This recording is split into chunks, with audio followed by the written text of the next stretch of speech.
As a teenager, you communicate a lot via your thumbs. 3,500 text messages per month or more, probably for most of you. 20 to 50 Snapchats a day, or probably more. There's a lot that can weigh on a text message, a Snapchat, or a post. Relationships start via text. Let's hope they don't end via text.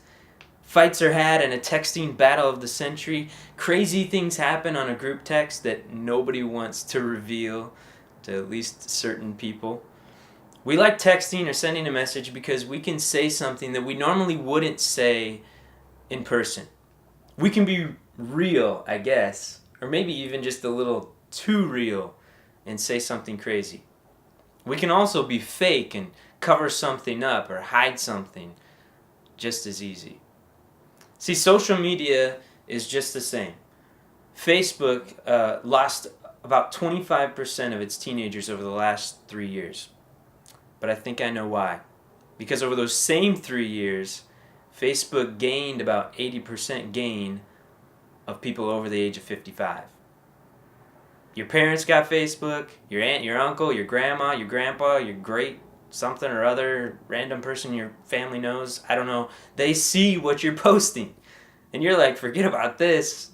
I'm not going to be around here and let people stalk what I'm posting. Because when we post something, we want control. It's a place that we can choose who sees what we post.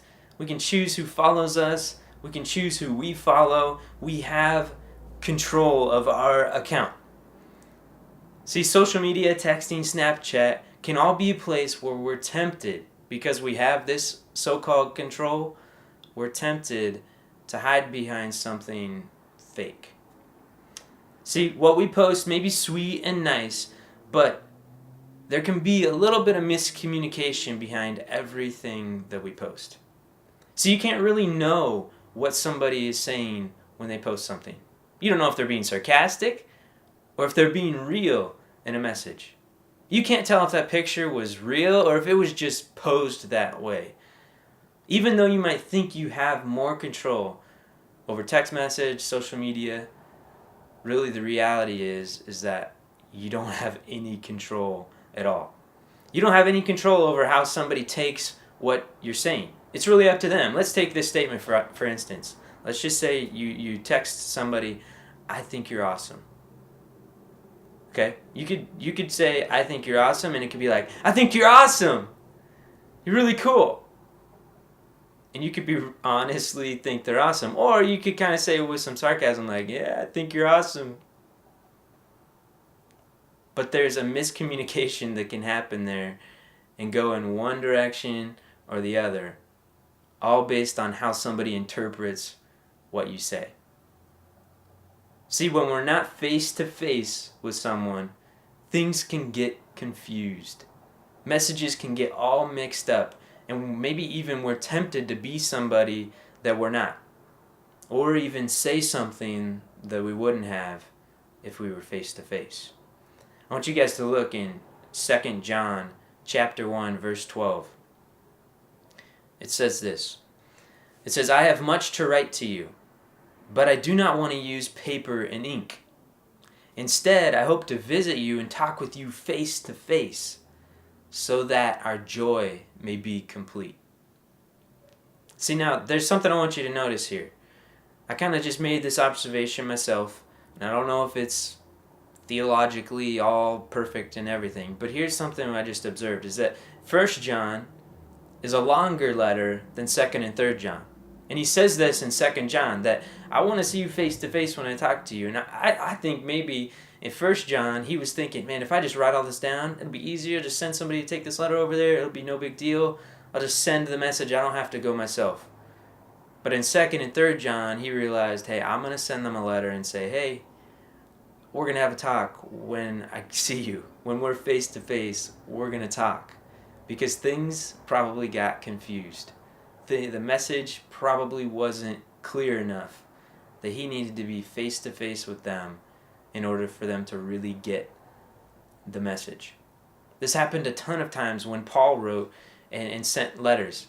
He would send somebody with the letter to kind of be there just in case they read something and were like, what? That doesn't make any sense. To clear things up and to help get the message across in a real way.